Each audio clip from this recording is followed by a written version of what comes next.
Hello everyone, एक बार फिर से आपका स्वागत है आपके अपने चैनल केमिस्ट्री मंत्रा में, जहां आज हम लोग डिस्कस करने वाले हैं कक्षा 12 रसायन विज्ञान के चैप्टर रासायनिक बलगतिकी के पार्ट 3 को। और आज का हमारा जो टॉपिक होगा वो होगा शून्य कोटि की अभिक्रियाएं, जिसके अंतर्गत हम लोग यही देखेंगे कि शून्य कोटि की अभिक्रियाएं क्या होती हैं। इसके बाद हम लोग देखेंगे शून्य कोटि की अभिक्रिया का समाकलित वेग समीकरण, और इसके बाद हम लोग देखेंगे शून्य कोटि की अभिक्रिया की विशेषताएं, और लास्ट में हम लोग देखेंगे शून्य कोटि की अभिक्रिया की अर्धायु। तो इतने सारे टॉपिकों को आज हम लोग इस वीडियो में डिस्कस करने वाले हैं। यदि आपको इन सारे टॉपिकों को बहुत अच्छे से समझना है तो आप पहले देख लीजिए इस चैप्टर का पार्ट 1 और 2, जिसका लिंक आपको नीचे डिस्क्रिप्शन बॉक्स में मिल जाएगा, या इधर ऊपर आई बटन से भी आप उन्हें देख सकते हैं। यदि आपने वो दोनों पार्ट ऑलरेडी देखे हैं तो आइए स्टार्ट करते हैं पार्ट 3 का टॉपिक, जो है शून्य कोटि की अभिक्रियाएं। अब आप पार्ट 2 में पढ़ चुके हैं कि अभिक्रिया की कोटि क्या होती है, और आपने वहां पर जाना होगा कि जब किसी अभिक्रिया का वेग समीकरण लिखते हैं तो वहां पर अभिकारकों के सांताओं के जो घातों का योगफल होता है वही कहलाता है अभिक्रिया की कोटि। तो उसके अनुसार अगर हम लोग देखा जाए तो उसके अनुसार यही अर्थ निकलेगा शून्य कोटि की अभिक्रियाओं का कि ऐसी सभी अभिक्रियाएं जिनके वेग समीकरण में अभिकारकों के सांताओं के घातों का योगफल शून्य हो जाता है, वे सभी अभिक्रियाएं कहलाती हैं शून्य कोटि की अभिक्रियाएं। अब अभिकारकों के सांताओं के घातों का योगफल शून्य होने का क्या मतलब है, उसका यही अर्थ निकलता है कि जो वेग है वो उनकी सांताओं पर निर्भर नहीं करेगा। यानी अगर एक्यूरेट परिभाषा शून्य कोटि की अभिक्रिया का दिया जाए तो वो परिभाषा यही निकलेगा कि ऐसी सभी अभिक्रियाएं जिनका वेग अभिकारकों की सांताओं पर निर्भर नहीं करता है, वे सारी अभिक्रियाएं कहलाती हैं शून्य कोटि की अभिक्रियाएं। अब इसको एग्जाम्पल द्वारा समझते हैं तो ये बहुत ही बेटर समझ में आ जाएगा। जैसे एक एग्जाम्पल सिंपल लेते हैं, जैसे यहाँ एग्जाम्पल में हमने ले लिया अमोनिया का अपघटन। अब देखिए अमोनिया के अपघटन में के लिए हम लोग क्या लेते हैं, अमोनिया गैस लेते हैं, और अमोनिया गैस का जब अपघटन होता है तो ये बनता है N2 गैस यानी नाइट्रोजन गैस, और इसके साथ साथ बनता है H2 गैस। बैलेंस करेंगे तो यहाँ हो जाएगा 2, यहाँ हो जाएगा 3। अब इसके बाद देखिए अगर सामान्य परिस्थिति में अमोनिया हम सोचे कि अपने आप अपघटित हो तो सामान्य परिस्थिति में अपघटित नहीं होती है, लेकिन अगर यहाँ हम टेम्परेचर हाई ले लें लगभग 1130 केल्विन या इससे ऊपर, और इसके साथ साथ यहाँ उच्च दाब लें और साथ में यहाँ प्लेटिनम उत्प्रेरक का प्रयोग करें, प्लेटिनम उत्प्रेरक का प्रयोग करें तो ऐसे समय में जो होती है अमोनिया अपघटित होने लगती है, और अमोनिया अपघटित होकर नाइट्रोजन और इसमें हाइड्रोजन में बदलने लगती है। अब ऐसे समय में जब वेग समीकरण निकाला जाता है प्रयोगों द्वारा, आप जानते हैं कि वेग समीकरण प्रयोगों द्वारा स्थापित होता है, इसके पहले वाले पार्ट में अच्छे से आप पढ़ चुके हैं। तो प्रयोगों द्वारा जब इसका वेग समीकरण निकाला जाता है तो पाया जाता है कि इसका जो वेग है बराबर वो है के वेग स्थिरांक है, और इसके साथ साथ NH3 यानी अमोनिया की सांता ही होता है 0। यानी इसका क्या अर्थ निकलता है कि वेग समीकरण यही होता है कि वेग बराबर के और NH3 पर पावर क्या होता है 0। अब यहाँ पर देखिए आप पहले से जानते होंगे कि अगर किसी पर भी पावर 0 हो तो उसका मान क्या होता है 1। अब 1 होने का मतलब यहाँ पर हो गया कि वेग बराबर क्या हो गया के, ठीक है। और इससे ये अर्थ साफ साफ निकल गया कि इस रिएक्शन का जो वेग है वो इस अभिकारक यानी अमोनिया की सांता पर निर्भर नहीं करता है। यानी आप उस रिएक्शन में इस अमोनिया की मात्रा कितनी भी बढ़ाइए कितनी भी घटाइए, अभिक्रिया के वेग पर कोई प्रभाव पड़ने वाला नहीं है।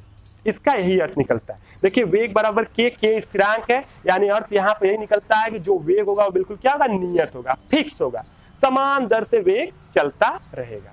तो ये चीजें आपने जान लिया। अब इसका रीजन भी जान लीजिए, इसका ऐसे रिएक्शन का क्या रीजन हो जाता है कि वो शून्य कोटि की अभिक्रिया हो जाती है। तो उसका रीजन ये है कि यहाँ जो रिएक्शन हो रहा है वो अमोनिया इस समय टूट रहा है, उसका कारण ये बीच में प्लेटिनम उत्प्रेरक है। प्लेटिनम उत्प्रेरक का मतलब कि उसका ये अर्थ निकलता है कि जितने अमोनिया के कण उस प्लेटिनम के सतह के संपर्क में आएंगे केवल वही इसमें बदलने वाले हैं। अब देखिए प्लेटिनम होगा तो उसका जो पृष्ठीय क्षेत्रफल होगा वो तो क्या होगा, नियत होगा। प्लेटिनम जो भी रखेंगे तो उसका जो उसके पृष्ठ का क्षेत्रफल होगा वो क्या होगा, नियत होगा। अगर क्षेत्रफल नियत है तो उसके संपर्क में कुछ नियत कण ही आएंगे। आप चाहे जितना भी कण उसमें डाल लीजिए लेकिन कुछ ही कण उसके संपर्क में आएंगे। तो वही चीज यहाँ होने वाला है कि जितने इसके संपर्क में आएंगे उतने ही कण इसमें बदलेंगे। तो अब इसका क्षेत्रफल नियत है तो इसके संपर्क में आने वाले कणों की संख्या भी क्या होगी, नियत होगी। यानी नियत संख्या में कण इसके संपर्क में आएंगे और नियत संख्या में ही ये अमोनिया कण टूट के इसमें बदलेंगे, इसलिए वेग भी क्या होता है, नियत होता है। आप इसकी मात्रा कितनी बढ़ा दीजिए सांता कोई फर्क नहीं पड़ेगा, जितने कण इसके संपर्क में आएंगे वही टूटेंगे और उन्हीं पर वेग निर्भर करने वाला है। इसीलिए जो है ये अभिक्रिया शून्य कोटि की हो जाती है अभिक्रिया, और यहाँ पर जो वेग है वो इसकी सांद्रता पर निर्भर नहीं करता है। कुछ और भी एग्जाम्पल देख लीजिए, जैसे अन्य एग्जाम्पल में सेम इसी के जैसा और एग्जाम्पल देखते हैं, जैसे N2O, नाइट्रस ऑक्साइड का अगर हम लोग अपघटन कराते हैं तो यहाँ पर बनता है N2 गैस और प्लस बनता है O2 गैस। ऐसे समय में देखेंगे ये सामान्य तौर पर अपघटन नहीं होता है, लेकिन जब गोल्ड के पृष्ठ पर अपघटन कराते हैं तो ये अपघटन होने लगता है। बैलेंस करेंगे तो यहाँ 2 और यहाँ 2 होगा। और इस रिएक्शन का भी जब प्रयोगों द्वारा वेग समीकरण निकाला गया तो पाया गया कि वेग समीकरण जो होता है वो होता है वेग बराबर k, और यहाँ पर N2O पर जो घात होता है वो क्या होता है 0 होता है। यानी कहने का मतलब इसका भी वेग समीकरण यही होता है कि वेग बराबर क्या हो जाता है k। कुछ और एग्जाम्पल देखते हैं। इसी तरह एक और एग्जाम्पल है कि अगर हम लोग क्या करें कि जल के ऊपर सूर्य के प्रकाश की उपस्थिति में हाइड्रोजन क्लोराइड का निर्माण करें। जैसे देखिए हम लोग क्या ले लें, हाइड्रोजन गैस ले लें और प्लस इसके साथ साथ क्लोरीन गैस ले लें, और क्या करें कि यहाँ पर जो है हम लोग इसको जल के ऊपर ले लें और यहाँ पर सूर्य का प्रकाश डालें। तो जैसे यहाँ सूर्य का प्रकाश डालते हैं तो ये दोनों मिलकर बना लेते हैं HCl यानी हाइड्रोजन क्लोराइड गैस, ये बना लेते हैं और ये यहाँ पर बनता है। और प्रयोगों द्वारा देखा गया कि इसका भी जो वेग समीकरण होता है वो कुछ इस प्रकार होता है, वेग बराबर होता है k और यहाँ पर होता है H2 और यहाँ पर होता है Cl2, इस पर भी पावर 0 होता है, इस पर भी पावर 0 होता है, यानी सिंपल इसका जो वेग होता है वो बराबर होता है k। अब ऐसा क्यों होता है, तो इसका भी सिंपल सा रीजन है। इसका सिंपल सा रीजन यही है, इसका रीजन ये इसलिए ऐसा होता है क्योंकि यहाँ पर जो अभिक्रिया होती है उसका कारण इन दोनों की सांद्रताएं नहीं है, इनकी मात्राएं नहीं है, बल्कि यहाँ पर जल के ऊपर सूर्य का प्रकाश का पड़ना है।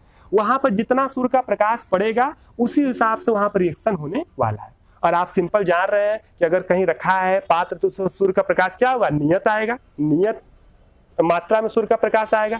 तो सूर्य का प्रकाश जितना जिन कणों में पड़ेगा वही कण टूट के HCl में बदलेंगे और बाकी कण नहीं बदलेंगे, आप चाहे यहाँ कणों की संख्या कितनी बढ़ा दीजिए। इसलिए ये भी अभिक्रिया कहलाती है शून्य कोटि की अभिक्रिया। तो ये आप अच्छे से समझ गए। आइए देखते हैं अगला टॉपिक जो है शून्य कोटि की अभिक्रियाओं का समाकलित वेग समीकरण। अब देखिए शून्य कोटि की अभिक्रियाओं के लिए हम लोग एक समाकलित वेग समीकरण निकालेंगे। जो वेग समीकरण, जो ये समाकलित वेग समीकरण होगा वो शून्य कोटि की अभिक्रियाओं का समय के साथ उसकी सांद्रता और उसके वेग स्थिरांक में संबंध को प्रदर्शित करेगा। तो आइए इसको जान लेते हैं, ये बहुत ही महत्वपूर्ण है। अब देखिए इसके लिए हमने क्या ले लिया, हमने यहाँ पर मान लिया है शून्य कोटि की अभिक्रियाओं का समाकलित वेग समीकरण निकालने के लिए हमने मान लिया कि एक अभिक्रिया हम ले रहे हैं ये, और ये अभिक्रिया मान लिया कि शून्य कोटि की है जिसमें R परिवर्तित हो रहा है P में, और हमने मान लिया कि अभिक्रिया क्या है, शून्य कोटि की है। और यहाँ पर हमने कुछ और भी मान लिया, जैसे हमने मान लिया कि यहाँ पर जो प्रारंभिक सांद्रता है, प्रारंभिक सांद्रता किसकी, अभिकारक की, उसका हमने मान लिया कि वो R0 है। इसकी सांद्रता मानने से कोई मतलब नहीं है क्योंकि वेग समीकरण में अभिकारकों का प्रयोग होता है, तो वही मान लिए हैं। और हम ये मान लेते हैं, अच्छा प्रारंभिक सांद्रता का मतलब क्या होता है, प्रारंभिक सांद्रता का मतलब T बराबर 0 पर सांद्रता, ठीक है, यानी अभी समय स्टार्ट नहीं हुआ है, अभी समय शुरू नहीं हुआ है, अभी बस हम अभिकारक लिए हैं। तो ऐसे समय पर जो सांद्रता होती है उसी को हम लोग कहते हैं प्रारंभिक सांद्रता। अब इसके साथ साथ हम लोग यहाँ देखते हैं फिर कुछ समय बाद, यानी कि हम लोग देख लेते हैं T समय बाद सांद्रता, बाद सांद्रता, और T समय बाद जो सांद्रता है उसको हम लोग मान लेते हैं केवल जो है R की सांद्रता। तो हमने ये एक रिएक्शन ले लिया और R बदल रहा है P में, प्रारंभिक सांद्रता हमने ये मान लिया और T समय बाद सांद्रता हमने ये मान लिया। अब इसका अगर वेग समीकरण लिखना होगा, इसका लिखना होगा वेग समीकरण, तो बड़ा ही इजीली है।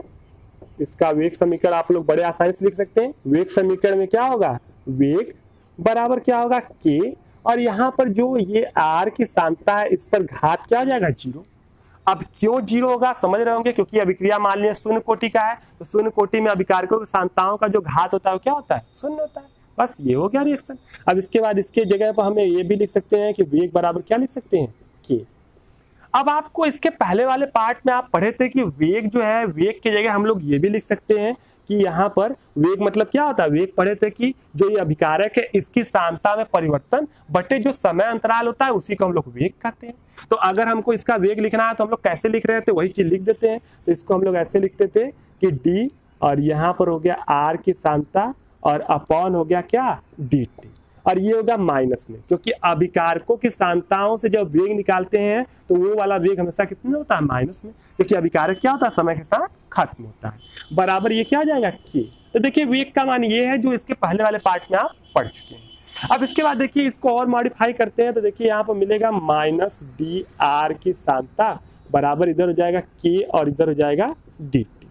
ये हो गया। अब बस करना क्या है कि अब ये जो रिएक्शन है ये वाला जो है इसके इधर ऊपर इधर लिखते हैं, ये जो माइनस डी आर की सांता और बराबर यहाँ पर मिला है के डी टी, इसमें क्या करते हैं कि इसका समाकलन करते हैं। ठीक है, यहाँ लिख देते हैं दोनों पक्षों का समाकलन करने पर, का समाकलन करने पर।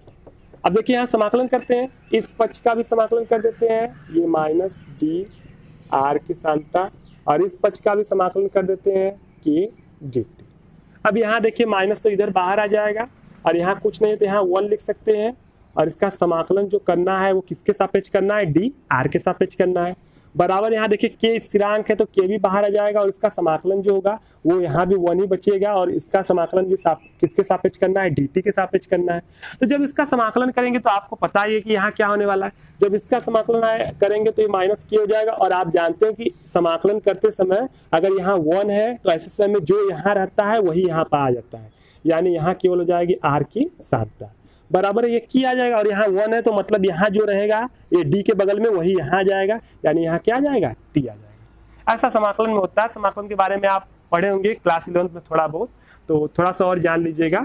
तो ये हो गया समाकलन। अब इसका समाकलन कर दिए तो ये वाला आपका आ गया, और प्लस यहाँ देखिए आई होता है, इस आई को हम लोग कहते हैं समाकलन स्थिरांक, इस आई को कहते हैं समाकलन स्थिरांक, या इस ये जो आई है इसके जगह हम लोग कहीं कहीं जो है इसको सी से भी प्रदर्शित करते हैं, सी कैपिटल सी से प्रदर्शित करते हैं या आई से प्रदर्शित करते हैं, दोनों एक ही चीज है, दोनों को हम लोग समाकलन स्थिरांक कहते हैं। अब देखिए ये आपका हो गया यहाँ पर, ठीक है, इसको मान लेते हैं समीकरण 1। अब देखिए ये अभी ये समाकलित समीकरण तो मिल गया है, लेकिन इसमें एक पद है आई जो अननोन है, यानी हमको पता नहीं है। तो हमको बस क्या करना है कि उसको निकालने के लिए अब हमको ये समीकरण ये मालूम चल गया, तो अब ये समीकरण जो होगा ये शून्य कोटि के इस रिएक्शन के लिए, इसके रिएक्शन के लिए समय के साथ जो सांता में परिवर्तन हो रहा है उसमें हर एक मान को ये संतुष्ट करेगा।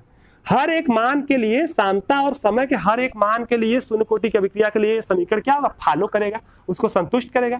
तो सिंपल सी बात है, हम इसमें कोई एक ज्ञात मान रख देते हैं जिस मान के सहायता से आई का मान क्या हो जाए, निकल आए। वैसे भी ये स्थिरांक है, अगर एक बार इसका मान निकल आएगा तो वो मान सब इस समीकरण के लिए हमेशा के लिए हो जाएगा, क्योंकि स्थिरांक का मान बदलता नहीं।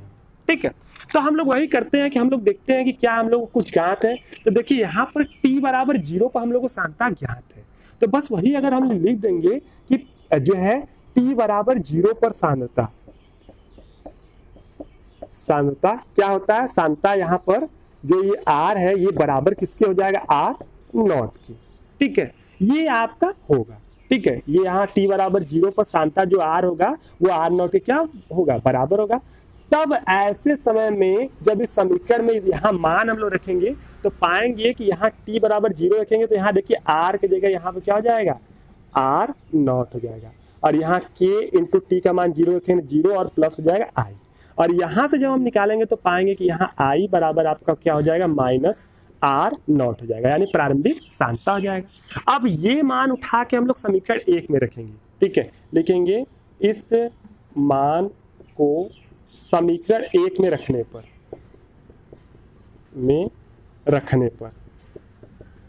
क्या हो जाएगा, रखने पर देखिए। ठीक है, अब ये आई की जगह रखेंगे तो देखिए यहाँ पहले इस साइड क्या है, माइनस r है, वो तो है, यहाँ kt रहेगा, और i की जगह हो जाएगा माइनस r0। ठीक है, क्योंकि ये मान हमेशा फिक्स होता है तो i की जगह अब रख देंगे, हमेशा के लिए मान हो जाएगा। थोड़ा सा इसको और आसान बनाएंगे। ठीक है, आसान बनाने के लिए हम लोग क्या करते हैं कि सिंपली यहाँ पर जो ये वाला r है इसको इस साइड लेके आते हैं। ठीक है, इस साइड लेके आते हैं, या हम लोग ये माइनस हटाते हैं तो देखिए यहाँ पर आपको मिलेगा r। ठीक है, और यहाँ पर आपको मिलेगा, ये माइनस हटाएंगे तो यहाँ हो जाएगा ये माइनस हो जाएगा kt, और प्लस ये हो जाएगा आपका r0। ठीक है, अब इसको मान लेते हैं समीकरण 2, और आपको बता दें कि ये जो समीकरण 2 है यही शून्य कोटि की अभिक्रिया का समाकलित वेग समीकरण कहलाता है। तो लिख देंगे कि यही समीकरण शून्य कोटि की, आप लोग लिख लीजिएगा, शून्य कोटि की अभिक्रिया का समाकलित वेग समीकरण कहलाता है। तो बिल्कुल याद रख लीजिएगा, बहुत ही महत्वपूर्ण समीकरण है। इसको और सिंपल बनाने के लिए कभी कभी ऐसे भी हम लोग प्रस्तुत करते हैं, इधर देख लीजिए, इसको देखिए इस साइड टाइप से प्रस्तुत करते हैं कि ये केटी एक तरफ ले जाते हैं, ये देखिए केटी एक तरफ ले जाते हैं, तो इस साइड जो बचेगा वो आपका ये इस साइड आएगा, ये वाला केटी इस साइड ले जाएंगे तो केटी क्या हो जाएगा, प्लस हो जाएगा। और हम लोग क्या करते हैं, आर इस साइड लेके आते हैं, तो ये देखिए हो जाएगा आर नॉट यहाँ पर और माइनस हो जाएगा आर, ठीक है, ये इधर आएगा तो माइनस, ये इधर जाएगा तो प्लस। इस रूप में प्रस्तुत करते हैं। यहाँ से हम लोग इसको इसको इसी रूप में प्रस्तुत करते हैं, या यहाँ से अगर हम लोग को निकालना हो टी, तो ऐसे समय यहाँ पर हो जाता है r not minus r upon हो जाता है के, ठीक है। तो वो भी एक प्रदर्शित करने का तरीका है, तो वही कोई खास मतलब नहीं, उस तरह भी हम लोग प्रस्तुत करते हैं। सवाल के कैलकुलेशन के लिए वो ज्यादा आसान पड़ता है। फिलहाल हमको देखना है कि ये वाला रिएक्शन जो है यही शून्य कोटि की अभिक्रिया का समाकलित वेग समीकरण है, ये इक्वेशन जो आपका है, ठीक है। तो अब यहाँ पर कभी कभी आपसे ये भी पूछा जाता है कि ये जो शून्य कोटि की अभिक्रिया का समाकलित वेग समीकरण है, इसकी सहायता से आप ये ग्राफ बनाइए, जिस ग्राफ में आप ये दर्शाइए कि समय के साथ जो सांद्रता है वो किस प्रकार परिवर्तित होता है। तो देखिए ग्राफ बनाना कितना आसान है, ठीक है। ये है समीकरण, ठीक है, इधर बनाते हैं। ये है समीकरण, क्या है समीकरण, r बराबर यहाँ है माइनस के टी और प्लस यहाँ पर r नॉट है, ठीक है। अब अगर इसका ग्राफ बनाना तो हम लोग क्या करते हैं कि इसको सरल रेखा के समीकरण से इसकी तुलना कर देते हैं, ठीक है। सरल रेखा के समीकरण से तुलना करते हैं। सरल रेखा का समीकरण क्या है, सरल रेखा के समीकरण, ठीक है। समीकरण क्या होता है, y बराबर होता है mx प्लस सी, ठीक है। हमें लगता है कि किसी को नहीं पता होगा कि सरल रेखा का समीकरण y बराबर mx प्लस सी होता है, ठीक है। y बराबर mx प्लस सी होता है, से तुलना करेंगे, तुलना करने पर, ठीक है। सरल रेखा के समीकरण y बराबर mx प्लस सी से तुलना करेंगे तो आप पाएंगे कि यहाँ y बराबर जो आएगा वो आएगा r की सांद्रता, ठीक है। और इसके बाद m बराबर देखिए यहाँ पर क्या आ रहा है, माइनस के आ रहा है। x बराबर देखिए यहाँ पर क्या आ रहा है, t आ रहा है। और c बराबर देखिए क्या आ रहा है, r की सांद्रता 9, ठीक है, ये आ रहा है। बस हम लोग ग्राफ बना रहे हैं। देखिए ग्राफ खींचना कितना आसान है, ठीक है। ग्राफ में आप जानते हैं दो एक्सिस होते हैं, एक y एक्सिस होता है, एक x एक्सिस होता है, ठीक है। ये y एक्सिस हो गया और ये क्या हो गया, x एक्सिस हो गया, ठीक है। देखिए y एक्सिस पर कौन जा रहा है, r की सांद्रता, यानी इस y एक्सिस पर क्या है, r की सांद्रता है, ठीक है। ऐसे लिख दे, यहाँ लिख सकते हैं कि अभिकारक R की सांद्रता, सांद्रता को हम लोग प्रस्तुत करेंगे y एक्सिस पर, ठीक है। और यहाँ पर जो ये देखिए x एक्सिस पर कौन है, t है, तो यहाँ पर t है, यानी कि इधर क्या है, समय है, समय यानी कि t है इस दिशा में, ठीक है। तो देखिए ये सांद्रता और समय के बीच यहाँ ग्राफ स्टार्ट हो गया। अब इसको खींचना है। अब देखिए स्टार्ट करेंगे, उसके लिए हम लोग देखते हैं C क्या होता है, C होता है इस y अक्ष पर काटा गया अंतःखंड, इस y अक्ष पर काटा गया जो रेखा द्वारा y अक्ष पर अंतःखंड जो काटा जाएगा वही C होता है। तो इधर कहीं C जो है कटा होगा, यहाँ पर C होगा और C का मान क्या है, R नॉट है। तो यहाँ पर हम लोग ये R नॉट लगा देते हैं, यानी यहाँ पर कटा होगा। अब यही से रेखा जा रही है, अब बस देखना है कि यहाँ से रेखा कैसे जा रही है, इस साइड जा रही है कि इस साइड जा रही है, कैसे रेखा जा रही है। तो यहाँ देखेंगे कि यहाँ इसके लिए हमको यम देखना होगा, प्रवणता कितनी है। तो देखेंगे कि यहाँ प्रवणता यानी ढाल जो है वो माइनस की है, माइनस में, माइनस का मतलब रेखा किस साइड में आएगी, इस साइड में आएगी, यानी इस साइड में आएगी, यानी यही रेखा जो है यही दर्शाएगा इस समीकरण को। और यहाँ पर देखिए इसका जो ढाल होगा, वो ढाल जो होगा वो क्या होगा, माइनस के होगा, यानी कि ये वाला जो ग्राफ है वो दर्शाएगा शून्य कोटि की अभिक्रिया को। तो हमें लगता है ये बहुत ही बेटर आप समझ गए होंगे।